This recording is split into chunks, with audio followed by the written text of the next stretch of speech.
Nick Reiner wiped the grease from his hands and squinted at the setting suns painting the sky in violent shades of orange and purple. Another day of fixing broken mining equipment was behind him, but the night ahead promised something better than the monotony of colonial life.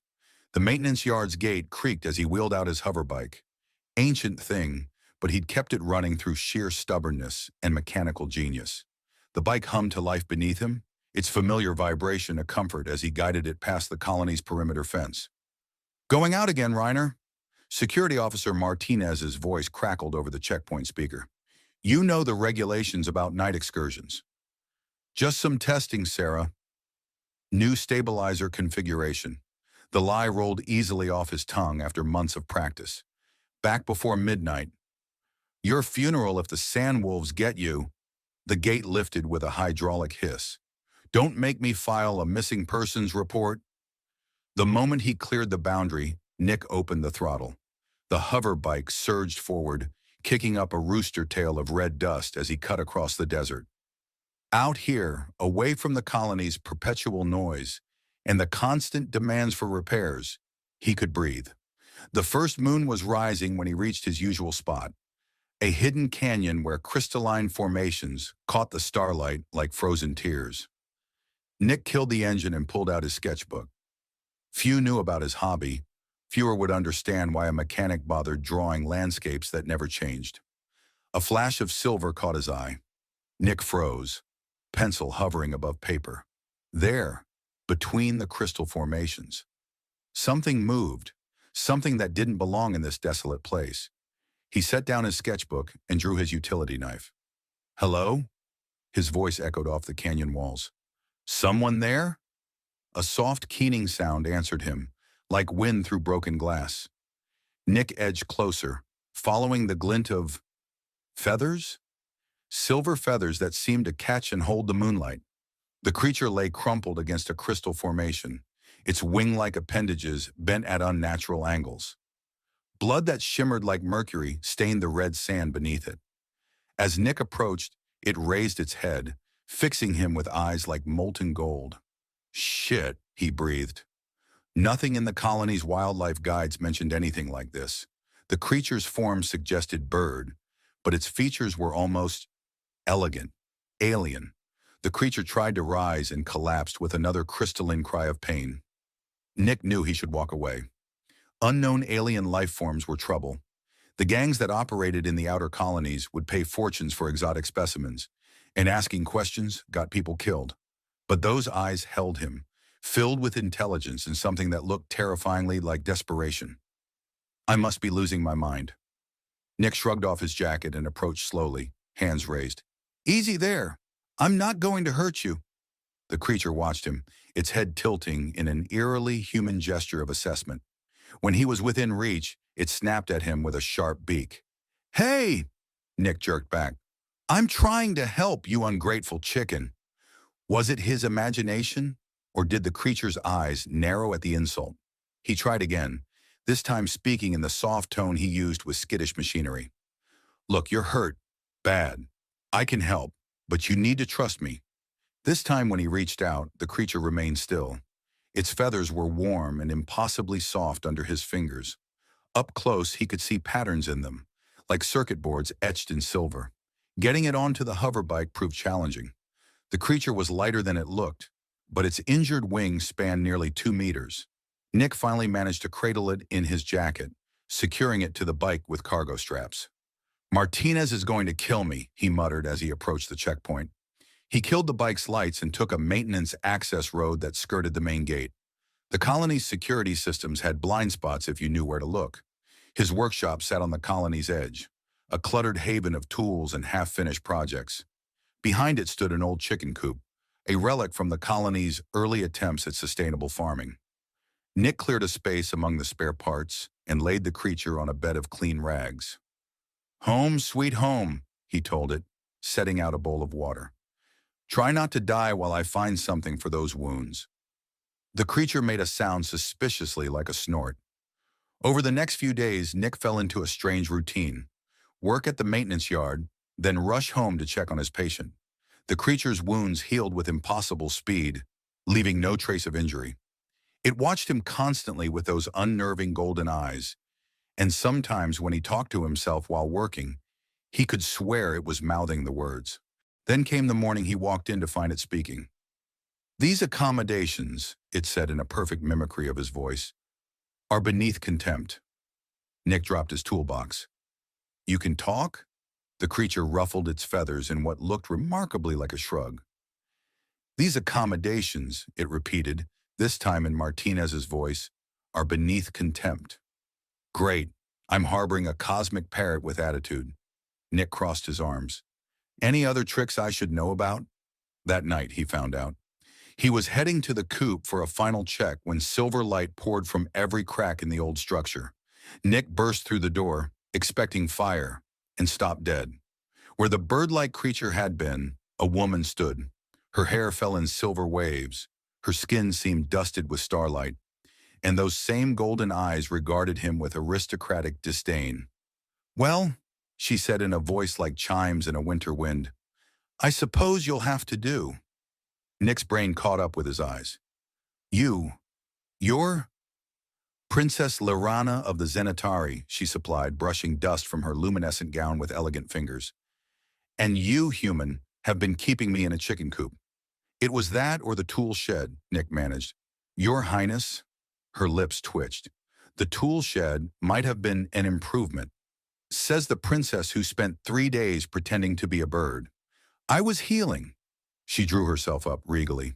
"And now that I have recovered, thanks to your adequate care, I shall—" She swayed suddenly, catching herself against the wall. Nick stepped forward automatically. "You're not recovered enough to go anywhere. I don't recall asking your opinion." But she didn't resist when he guided her to sit on an overturned crate.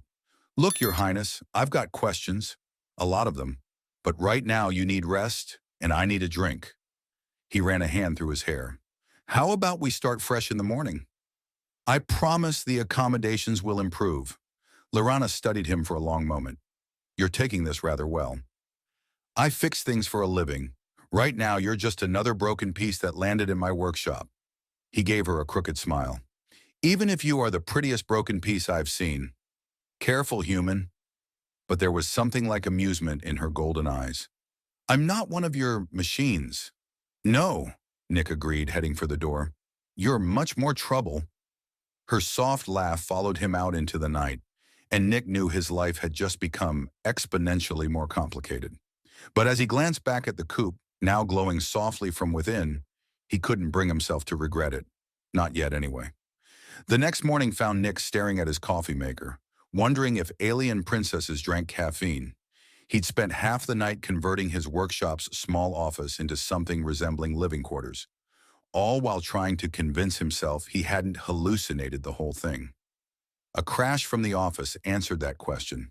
He found Lirana examining his collection of salvage tech parts, a broken quantum regulator at her feet. She wore the same ethereal gown from the night before, though it seemed to shift and adapt to her movements like living mercury. "Your technology is primitive," she announced without turning around. "Says the woman who just dropped 1,000 credit part." Nick rescued the regulator. "Coffee? I prefer not to poison myself with stimulants." "More for me, then." He took a long sip. "So, want to tell me why a princess was playing injured bird in my backyard?" Lirana's shoulders tensed. "Want to tell me why a mechanic lives alone on the edge of a mining colony, drawing pictures of empty landscapes?" "Touché." Nick leaned against his workbench. "But I'm not the one hiding from something. Everyone's hiding from something." She picked up another piece of tech, this time handling it more carefully. "This colony, it's not in any major trade routes, no strategic value. Perfect place to disappear until you crash land in someone's favorite canyon." Her golden eyes flashed. "I did not crash. I made a tactical decision to reduce altitude rapidly." "Is that what princesses call it?" Nick grinned. "Look, I'm not trying to pry, but if someone's looking for you, they won't find me." She set down the part with deliberate care. "Unless someone tells them where to look." The threat in her voice was clear. Nick raised his hands. "Hey, your secret's safe. I'm not exactly fond of authorities myself, but if you're staying, We need a better story than mysterious woman appears in mechanic's workshop. I don't intend to. She swayed again, catching herself on the workbench. Nick moved to steady her, but stopped at her warning look. You're still healing. Your powers of observation are remarkable. But there was less bite in her tone. Perhaps a few days of recovery would be prudent. Glad we agree. He gestured to the office door. I made up a cot. Not exactly palace standards, but better than the chicken coop. Marginally. She glided past him, then paused. Thank you, Nicholas Rayner. Nick, he corrected. Only my mother called me Nicholas, usually right before grounding me. A ghost of a smile touched her lips. I imagine that happened frequently. You have no idea, Princess. Lorana, she said softly, then added more sharply, but only in private. To others, if we must interact, I am your cousin, visiting from the inner colonies. My cousin, Nick snorted, with silver hair and skin that literally glows. She raised an elegant eyebrow. The silver in her hair dulled to a more human shade, and her skin lost its starlit sheen, though her eyes remained impossibly gold. Better? That's handy, he whistled low. Any other tricks I should know about? Many. She disappeared into the office. But I wouldn't want to overwhelm your primitive mind all at once. Nick shook his head, grinning despite himself. Sweet dreams, Your Highness. Her only response was to close the door with more force than necessary. The next few days settled into an odd rhythm. Nick worked his usual shifts at the maintenance yard, then spent evenings answering Lorana's increasingly precise questions about Earth technology, colonial politics, and human customs. She was a quick study, absorbing information with an intensity that would have been unnerving if it wasn't so impressive. Your species is incredibly inefficient, she declared one night, watching him repair a mining drill's control panel. This could be automated with basic quantum programming. Not everyone has access to fancy alien tech. Nick soldered another connection. Besides, some of us like working with our hands. Yes, I've noticed your tendency toward manual labor. She leaned closer, her temporarily darkened hair falling forward. Though your technique is not entirely unfortunate. Was that almost a compliment? He glanced up, finding her face inches from his. Careful, Princess. People might think you're warming up to us primitives. Hardly, but she didn't move away. I simply believe in acknowledging competence, rare as it may be on this planet. High praise indeed. Nick focused on his work, trying to ignore the scent of stardust and something exotic that seemed to follow her. Speaking of this planet, you never did say why. A pounding on the workshop door cut him off. They both froze. Reiner, Martinez's voice. Open up! Security sweep! Lorana's form shimmered, but Nick caught her arm. No bird form. Too suspicious if they find you. Just act human. How degrading. But she stayed solid, adjusting her appearance to its more mundane configuration. Nick opened the door to find Martinez and two security officers. Evening, Sarah. What's with the welcoming committee? Reports of unusual activity in the area. Martinez's eyes scanned the workshop. Strange lights, unauthorized vehicles. She spotted Lorana. And unauthorized visitors? My cousin, Nick said smoothly. Lieutenant. From the inner colonies. Her transport was delayed, so she's staying with me until the next shuttle. Martinez's hand rested on her stunner. No visitor permits filed. An oversight. Lorana stepped forward, her voice carrying that precise mix of apology and authority that seemed universal among the privileged. I'm afraid I imposed on my cousin rather suddenly. If there's paperwork to complete. There is. Martinez relaxed slightly. Report to administration tomorrow. And Reiner? Next time, follow protocols. We've had reports of smugglers in the sector. After they left, Nick let out a breath. That was close. Indeed. Lorana's expression was troubled. They're searching for something, or someone. Yeah, well, let's hope they don't find either. Nick returned to his repair work. Want to tell me what they might be looking for? Lorana watched the door for a long moment. No, she said finally, but perhaps it's time I told you why I'm here. Nick set down his tools. Something in her voice made him think he wasn't going to like what came next. He was right. The twin moons had risen by the time Lorana finished speaking. Nick sat on his workbench, trying to process everything she'd told him. "Let me get this straight," he said finally. "You're not just any princess. You're the last survivor of an ancient civilization with technology so advanced it might as well be magic. And now some interstellar alliance wants to, what? Harvest your DNA? Crude, but essentially correct." Lorana paced the workshop, her movements carrying a predatory grace. "The Zenitari were architects of reality itself. Our genetic structure contains secrets that your species can barely comprehend. And these Alliance folks? They comprehend just fine. They understand enough to be dangerous." She stopped at the window, staring at the moons. "They destroyed my world seeking our secrets. I escaped with what I could, but they hunt me still." Nick rubbed his temples. "That explains the security sweep. They're not looking for smugglers." "No," her voice hardened. "They're looking for me, and they won't stop until they find me." "Great, just great." He stood, needing to move. "So I'm harboring a fugitive princess from a race of super beings. Any other bombshells you want to drop?" Lorana turned, moonlight catching her profile. "Just one. The hunters who follow me, they don't leave witnesses." The implication sank in. "You're saying if they find you here, everyone in this colony would be considered contaminated?" She met his eyes. "I should leave. Tonight. Like hell." The words escaped before he could think better of them. "You're still not fully recovered. And where would you go?" "I've survived worse situations." "Yeah? Is that why I found you bleeding in a canyon?" Nick moved closer, ignoring her warning look. "Listen, princess, I'm already involved. Might as well be involved all the way." "Don't be foolish," she snapped. "You have no idea what you're offering." "Probably not, but I know what I'm looking at." He gestured to her still too pale complexion. "You need time to heal. You need somewhere to hide. I'm offering both." "Why?" Her golden eyes searched his face. "Why risk yourself for someone you barely know?" Nick thought about lonely nights in the canyon, drawing landscapes that never changed. About fixing broken things because sometimes that was all you could do, in a universe that seemed determined to break everything. "Maybe I'm tired of looking the other way," he said finally. "Or maybe I just like annoying stuck-up alien princesses. Take your pick." A strange expression crossed her face, gone before he could interpret it.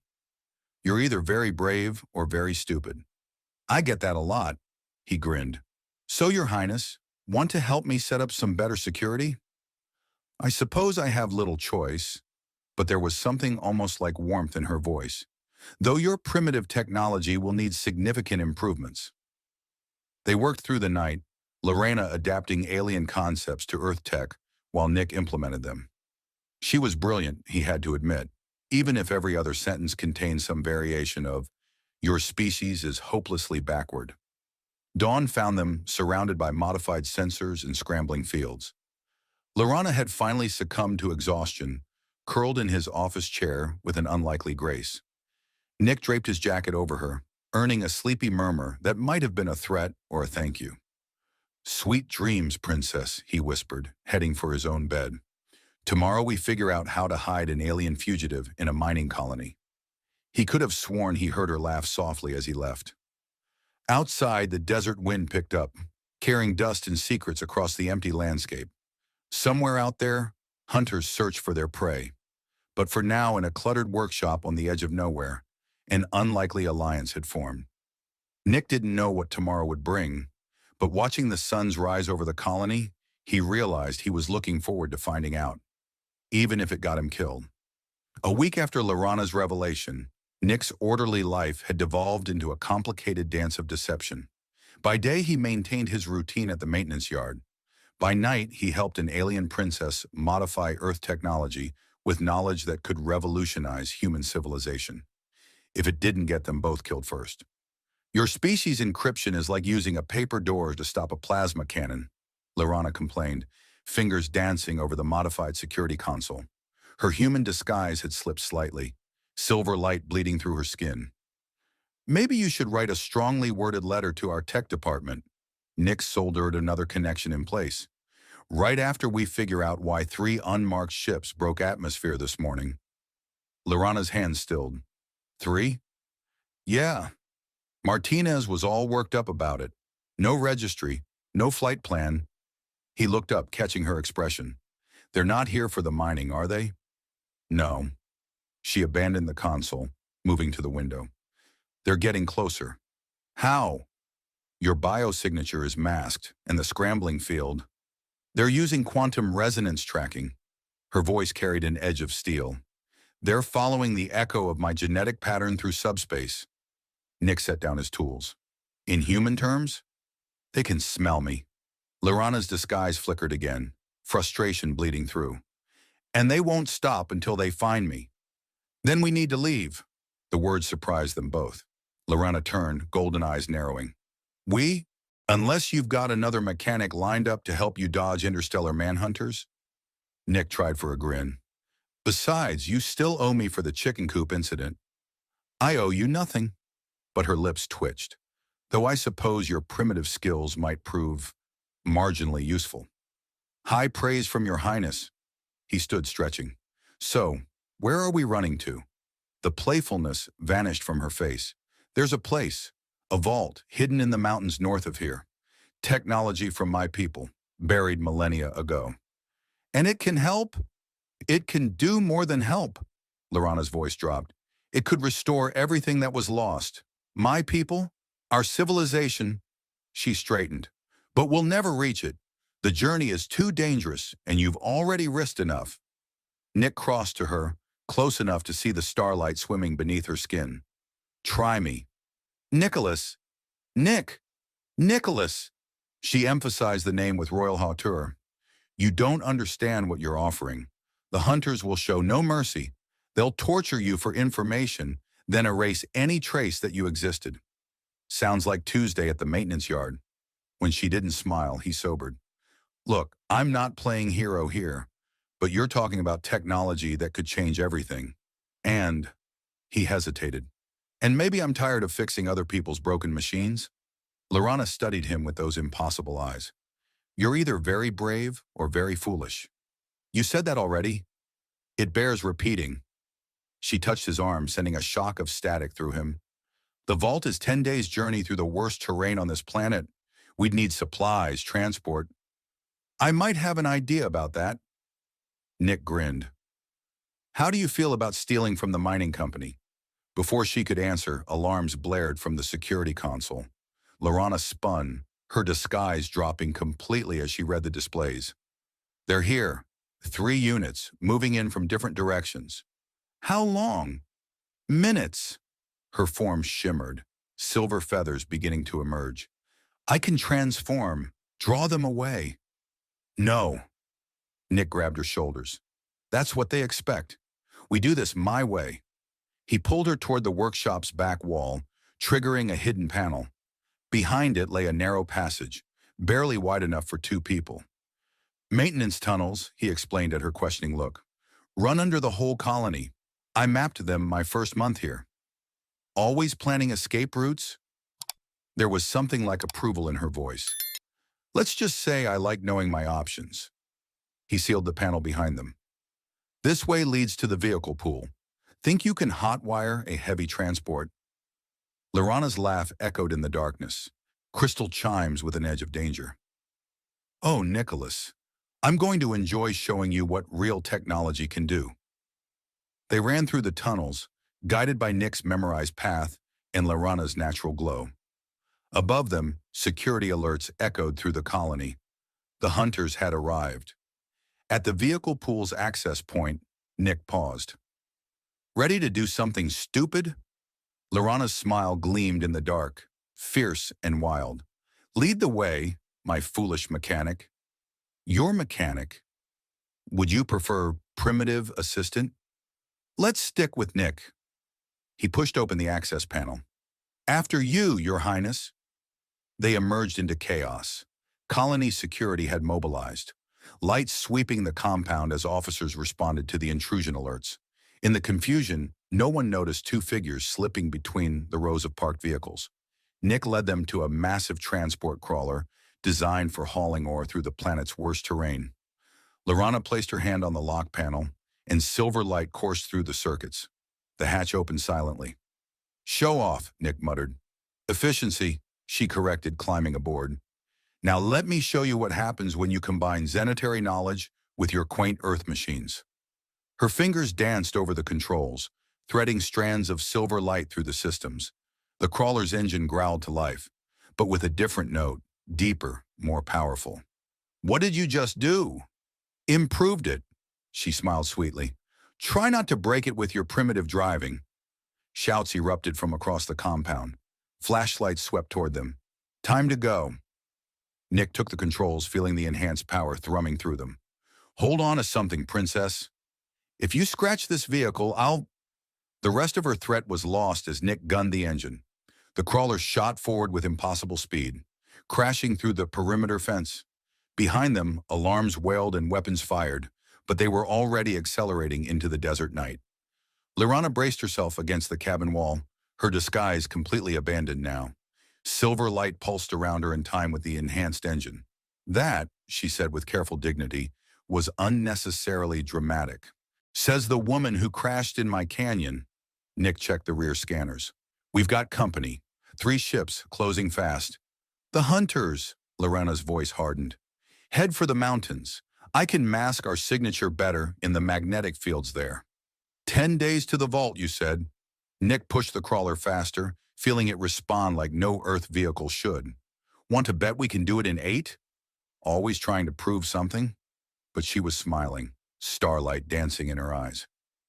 "Very well, Nicholas. Show me what you and your primitive machine can do." "Ready to be impressed, Your Highness." "We shall see." She laid her hand over his on the controls, sending that electric shock through him again. "We shall see."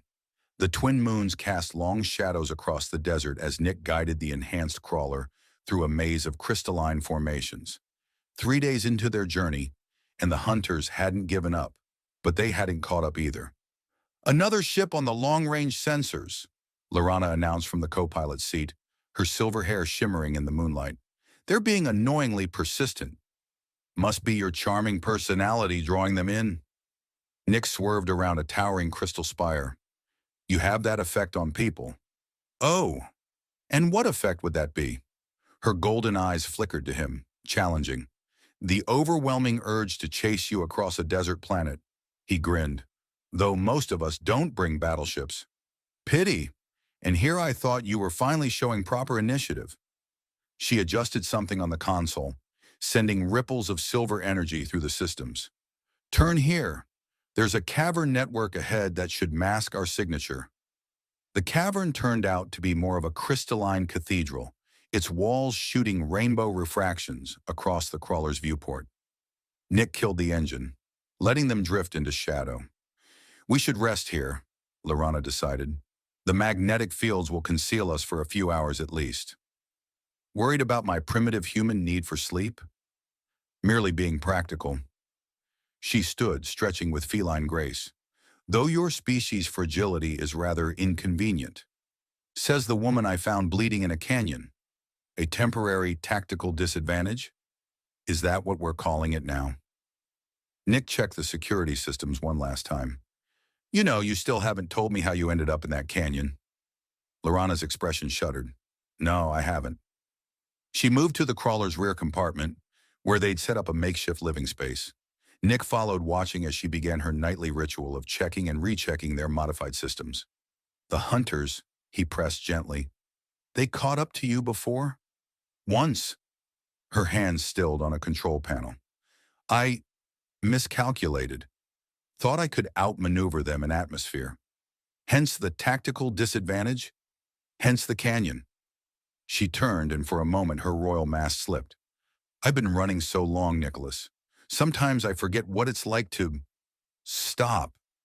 Nick leaned against the bulkhead, studying her. In the crystal-reflected light, she looked both ancient and impossibly young. "Well, you've stopped now," he said quietly. "Even if it is with a primitive mechanic in a stolen crawler." "Borrowed," she corrected primly. We merely borrowed it. Pretty sure Martinez doesn't see it that way. Sarah Martinez will be adequately compensated when this is over. Lorana's lips curved. Assuming you don't destroy her vehicle with your reckless driving. My driving? Nick raised an eyebrow. Tactical disadvantage wants to critique my driving? Someone has to maintain standards. But she was fighting a smile now. Even in exile, must be exhausting being royal all the time. Must be exhausting, deflecting everything with humor. They stared at each other for a long moment, the air suddenly charged with more than just zenitary energy. A proximity alarm shattered the silence. Lorana moved to the console, her expression sharpening. 2 ships entering the cavern system. Time to move? Nick was already heading for the controls. Wait. She caught his arm, sending that familiar electric shock through him. There's something else. A power signature I haven't seen since... Her eyes widened. Nicholas, we need to go. Now. What is it? They brought a harvester. Fear threaded through her voice. A device designed to extract zenitary genetic material. It's not pleasant. Nick swore quietly. The vault? 3 days if we push hard. She met his eyes. But the terrain will be hell. Yeah. He slid into the pilot's seat. Good thing you've got a primitive mechanic who knows his way around hell. Lorana took her position beside him, silver energy already flowing into the crawler's systems. If we survive this, Nicholas Reiner, I may have to reconsider my assessment of primitive mechanics. High praise indeed, Your Highness. The engine roared to life. Ready to do something stupid? Her answering smile was fierce and bright. With you. Always. They burst from the cavern in a shower of crystal shards, the enhanced crawler responding like a living thing to their combined touch on the controls. Behind them, hunter ships screamed into pursuit, but ahead lay the mountains, and somewhere beyond them, the vault that held the key to everything, if they could reach it in time. You know, Nick said as they accelerated into the night. For someone who claims to hate primitive technology, you seem pretty comfortable with this setup. Perhaps, Lorana admitted, her hand brushing his as they adjusted course. I'm developing a tolerance for certain primitive things. The mountain pass loomed ahead, a jagged wound in the planet's surface. 5 days into their journey, and the hunters had fallen behind. But so had Nick and Lorana's luck. A massive storm system blocked their path, lighting up the crawler's sensors with warnings. We could go around, Nick suggested, studying the readouts. Add a day to the journey, but no time. Lorana's fingers danced across the console, silver energy pulsing. The harvester's range increases with every passing hour. Through the storm is our only option. You sure you want to trust your life to my primitive driving skills? She turned those golden eyes on him, and Nick's breath caught at the intensity in them. I trust you, she said simply. The words hung between them, heavy with meaning. Neither of them was ready to address. Nick cleared his throat. Right then, storm it is. They plunged into chaos. Wind howled around the crawler, carrying stinging particles of crystal dust. Lightning fractured the sky in impossible colors, product of the planet's unique atmosphere. The electrical activity is affecting our shields, Lorana reported, her voice tight. I'm rerouting power, but... The crawler lurched as something struck them. Nick wrestled with the controls, feeling Lorana's energy merging with the systems to keep them stable. A little help with the stabilizers? I thought you didn't need help, Mr. I can drive anything? But her power flowed stronger, steadying them. Maybe I just like working with you. The words slipped out before he could stop them. In the storm-lit cabin, he saw Lorana's hands pause briefly on the controls. Careful, Nicholas, she said softly. One might think you're growing attached. Would that be so terrible? Another lightning strike rocked them before she could answer. This time, several systems went dark. Primary power's failing, Nick reported, fighting to keep them on course. We need to find shelter. Lorana's scanning intensified. There, cave system, 2 kilometers ahead. If we can... The next strike hit them dead on. The crawler spun, skidding toward a ravine. Nick felt Lorana's hand close over his on the controls, her power surging through him like a live wire. Together, they hauled the vehicle back from the edge, guiding it through sheets of crystal rain toward the caves. They barely cleared the entrance before everything went dark. In the sudden silence, Nick became acutely aware of Lorana's hand still covering his, starlight pulsing between their joined fingers. "Well," he said, his voice rougher than intended, "that was fun. Your definition of fun needs examination." But she didn't move her hand. "The power core is drained. It will take hours to recharge, even with my help. Guess we're stuck here then." Nick turned to face her in the darkness, lit only by the soft glow of her natural form. "Any other insights into my psychological state you'd like to share?" "Several." Her smile was visible even in the dim light. "Your reckless behavior, for instance. Your insistence on protecting others at your own expense. Your tendency to use humor to deflect genuine emotion. Sounds like you've been paying attention." "I pay attention to many things, Nicholas." Her voice dropped lower. "Including the way you look at me when you think I'm not watching." Nick's heart kicked against his ribs. "And how do I look at you?" "Like someone who's found something he wasn't looking for." She moved closer, silver light dancing across her features. "Something that terrifies and fascinates him in equal measure." "That's pretty accurate, actually." "Of course it is." Her free hand came up to trace his jaw, leaving trails of static in its wake. "I am, after all, far more advanced than your species." Nick laughed softly. "There's the princess I know." "Yes, well," she was very close now. "Even princesses can be surprised sometimes." The kiss, when it came, felt like touching lightning. Silver energy crackled between them, and Nick understood suddenly why humans had always dreamed of reaching the stars. Lorana pulled back first, her eyes glowing like twin suns. "That was unexpected?" "I was going to say not entirely unpleasant," but her smile betrayed her. "High praise indeed." Nick tucked a strand of starlit hair behind her ear. "Should I be worried about breaking some ancient zenitary law about fraternizing with royalty?" "Several, actually." She settled against him, her head finding his shoulder. "But I've never been very good at following rules." "Clearly." He wrapped an arm around her, marveling at the way her light seemed to reach for him. "What happens when we reach the vault?" Lorana stiffened slightly. "Nicholas, I know. One crisis at a time." "No." She sat up, meeting his eyes. "You deserve to know. The vault, it contains more than just technology. It holds the essence of my people, their patterns stored in quantum memory. With it, I could restore them. But But it would mean returning to the stars, to my duties, my responsibilities." Her voice caught. "To everything I've been running from." Nick absorbed this. "And where do primitive mechanics fit into that future?" "They don't." She touched his face again. "Which is why this is dangerous." "I'm getting pretty good at dangerous." He caught her hand, pressing a kiss to her palm. "And I'm definitely not going anywhere until we figure this out." Outside, the storm raged on. Inside their cave, a princess who carried starlight in her veins curled closer to a mechanic who'd learned to see beauty in broken things. "Rest," Lorana murmured. "I'll watch over the systems." "Wake me if anything tries to kill us." "Always." She kissed him again, lighter this time. "Sleep well, my foolish mechanic." Nick drifted off to the sensation of starlight against his skin, wondering when exactly he'd fallen in love with the impossible.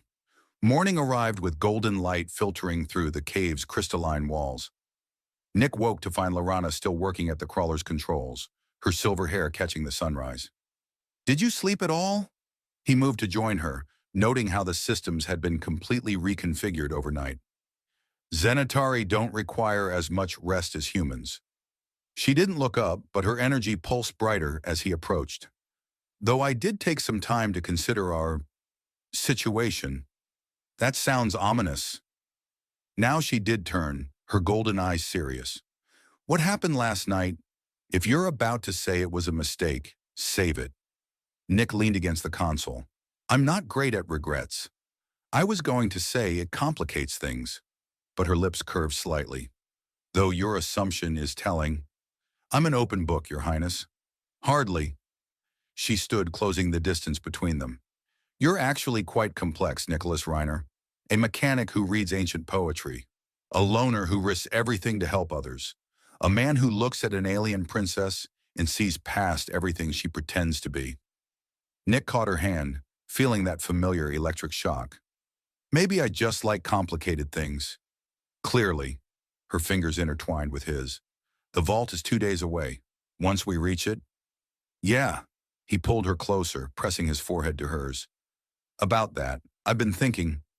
A dangerous pastime. So I've been told. He smiled against her hair. What if we found another way? The vault's technology, your people's knowledge, it doesn't all have to go back to the stars. Lorana stilled. What are you suggesting? Build something new, here, or on another frontier world, somewhere your people could thrive without the weight of ancient politics. He drew back to meet her eyes. Somewhere you could be more than just a princess on the run. Nicholas. Her voice held wonder and warning in equal measure. The Alliance would never allow it. They'd hunt us forever. Let them try, he grinned.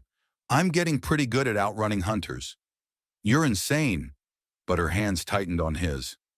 It would mean giving up everything I was meant to be. Maybe. Or maybe it means becoming who you want to be. The kiss this time was different, desperate, deep, full of possibilities neither of them had dared consider before. When they finally broke apart, Lorana's glow had intensified to near blinding. You make impossible things sound reasonable, she accused. It's part of my primitive charm. She laughed, the sound like crystal chimes. The storm's passed. We should move before... The proximity alarm screamed to life. Lorana spun to the console, her expression hardening. 3 ships, coming in fast, and... Her hands flew over the controls. The Harvester! They've found us! Nick was already moving to the pilot's seat. How long until they're in range? Minutes, maybe less. She joined him, power flowing into the crawler's systems. Nicholas, if they catch us... They won't. He caught her eye. Trust me? Against all logic and reason, she said softly. I do. The crawler's enhanced engine roared to life. As they burst from the cave into morning light, Nick felt Lorana's hand slip into his on the controls. Together? He asked. Her smile was fierce and bright. Together.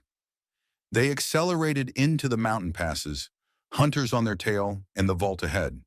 But something had changed between them, as fundamental as the shift from night to day. You know, Lorana said as they wove through a narrow canyon, for a primitive species, humans have some remarkably good ideas.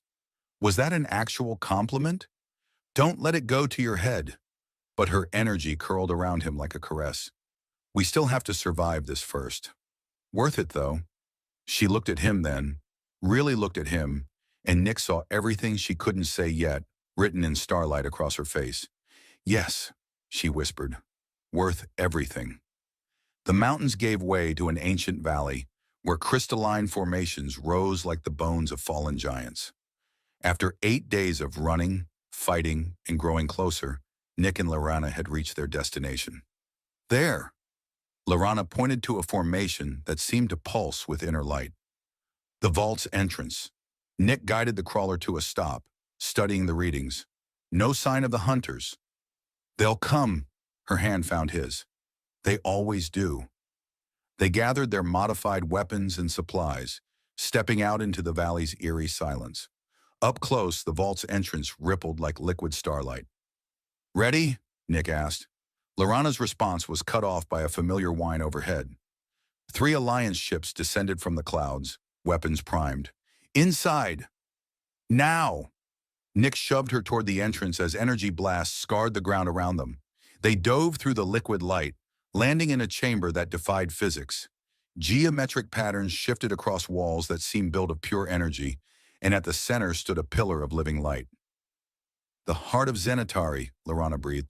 It's still active. That's great, but we've got company. Nick fired through the entrance as Alliance hunters appeared. Lorana pressed her hand to a control panel, and the entrance sealed with a crystalline barrier. That won't hold them long. I need to access the core systems. She moved to the central pillar, silver energy flowing from her fingers into the ancient technology. The chamber hummed with power, patterns accelerating across the walls. "Nicholas," she called, her voice tight, "there's something you need to know." "Kind of busy here." He was rigging explosives around the entrance. "They're cutting through. The vault's power, it can restore my people, but the process requires a focal point, a living zenitari to anchor the restoration." She met his eyes. "Once it begins, I'll be bound to the process. Bound to this place." Nick's hands stilled. "For how long?" "Years. Decades, perhaps." Her voice cracked. "I couldn't leave. Couldn't travel. Everything we talked about, building something new somewhere else, would be impossible." He finished setting the charges and moved to her. "So we build it here." "What?" "Here. This valley. We terraform it. Create a sanctuary." He caught her free hand. "Your people return, but on their own terms. No politics, no ancient grudges. Just a chance to start over." The barrier crackled as Alliance weapons fired against it. "They'll never allow it," Lorana protested. "The Alliance wants our technology, our secrets. So we give them some of it." Nick's mind raced. "Controlled exchange. Your people's knowledge for protection. Earth gets advanced tech, the Alliance gets limited access, and your people get a fresh start. That's completely insane." But her eyes shone. "It goes against everything, every tradition. Maybe it's time for new traditions." He pulled her close, even as the barrier began to crack. "You said I was worth everything. Well, you're worth fighting for too. Your people, your future. All of it." The barrier shattered. Alliance hunters poured in, led by a figure carrying the dreaded harvester device. "Step away from the princess," the leader commanded. Nick aimed his weapon. "Not happening." "Nicholas!" Lorana's voice held warning and wonder. "Your choice, princess." He didn't take his eyes off the hunters. "But whatever you decide, I'm not going anywhere." Lorana's laugh rang through the chamber, clear as crystal chimes. "My foolish, brilliant mechanic." She pressed her free hand to the pillar. "I choose both." Power exploded from the central pillar. Silver light flooded the chamber as Lorana began the restoration process, but with a twist. Instead of pulling her people's essence back to their ancient homes, she was anchoring it here, in this valley, using the planet's unique crystalline structures as conduits. The hunters' weapons powered down as their systems were overwhelmed by the energy surge. The harvester sparked and died. "What are you doing?" the leader demanded. "Creating something new." Lorana's voice echoed with power. "Your alliance wanted zenitary technology? Let's negotiate." Hours later, as the twin sun set over the valley, Nick stood with Lorana at the vault's entrance. Alliance ships departed overhead, carrying the first of many diplomatic agreements. In the valley below, crystalline structures were already reshaping themselves, forming the foundations of a new settlement. "I still can't believe they agreed," Nick mused. "Humans aren't the only ones who can adapt." Lorana leaned against him, her glow soft in the twilight. "Though I must admit, your primitive negotiating tactics were effective." "You mean threatening to blow up the vault unless they listened?" "Reckless, dangerous, and completely brilliant." She turned to face him. "Rather like you." Pretty sure that was a compliment. "Don't let it go to your head." But she was smiling as she pulled him down for a kiss that tasted of starlight and possibility. When they broke apart, Nick gestured to the valley. "So, ready to build something new?" "With you?"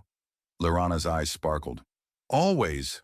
Below them, the first echoes of returned zenitari essence began to take form, merging with the planet's crystals to create something neither human nor alien, but beautifully both. "You know," Nick said as they walked down to meet their future, "for an ancient superior species, you zenitari have some pretty good ideas too." "Careful, Nicholas." But her hand found his, silver energy dancing between them. "I might start thinking you're not completely primitive after all." "High praise indeed, Your Highness." "My mechanic," she corrected softly. "Just yours." And in the valley that would become known as New Zenith, an unlikely love story became the foundation of something greater. A bridge between stars and earth, past and future, duty and desire. It wasn't the ending either of them had expected. It was better. A year later, the Valley of New Zenith had transformed into a marvel of engineering and natural beauty. Crystalline structures intertwined with modern Earth technology, creating a city that glowed at night like a scatter of stars. Nick stood on the balcony of the home he shared with Lorana, watching as a new group of Zenitari arrived. Over the past year, nearly 100 members of her people had been restored from the quantum memory of the vault. Each brought something unique to the growing settlement. Dreaming again? Lorana glided up to him, her silver glow blending with the morning light. Or are you just hiding from your responsibilities? I thought being your consort exempted me from paperwork, Nick smirked. Quite the opposite. She handed him a tablet with a holographic display. It makes you doubly responsible for all technical negotiations with the Alliance. Remind me why I signed up for this. Lorana pulled him into a kiss that still sparked with electricity. Because you love impossible challenges. And me. Ah, right. He wrapped his arms around her, watching as a team of Earth engineers worked alongside the Zenitari below on a new terraforming system. You know, when I saved that injured bird in the canyon, I didn't think I'd end up building an interstellar civilization. When I pretended to be that bird, I didn't think I'd fall in love with a primitive mechanic. Her golden eyes sparkled with amusement. I suppose we both got more than we bargained for. Much more, Nick agreed, gazing at the growing city. And this is just the beginning, isn't it? Oh yes, Lorana purred. Wait until you see what I have planned for the next phase of expansion. Your primitive engineering skills are about to face a real challenge. No doubt, Your Highness. Just Lorana, she corrected softly. Here, I'm simply your Lorana. Below, a new day in New Zenith was unfolding, with humans and Zenitari working together to create a future neither could have foreseen. And at the heart of it all stood a mechanic who had learned to see beauty in broken things, and a princess who had found her true home among the stars and the earth. It was only the beginning of their story, and it promised to be magnificent. Dear listeners, the story of Nick and Lorana is more than just a romantic tale of two worlds colliding. It's a story about how life's most unexpected twists can lead us exactly where we're meant to be. In a world where technology evolves at a dizzying pace and the boundaries between possible and impossible blur every day, this story serves as a reminder of what truly matters. The courage to be ourselves, the ability to see beauty in our differences, and the strength to choose our own path, even when it defies the expectations of others. In Nick and Lorana, each of us can find a piece of ourselves, the desire to break free from prescribed roles, the drive to reach for something greater, and the willingness to take risks for those we love. New Zenith has become a symbol of what happens when we dare to dream of the impossible and work to make those dreams a reality. It's a reminder that sometimes the best traditions are the ones we create ourselves.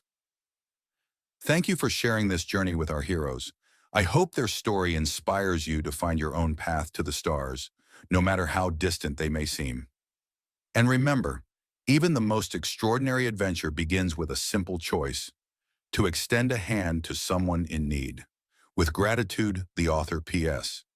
And yes, somewhere in the crystalline valley of New Zenith, a mechanic and a princess are still arguing about primitive technology while building a future neither of them dared to imagine.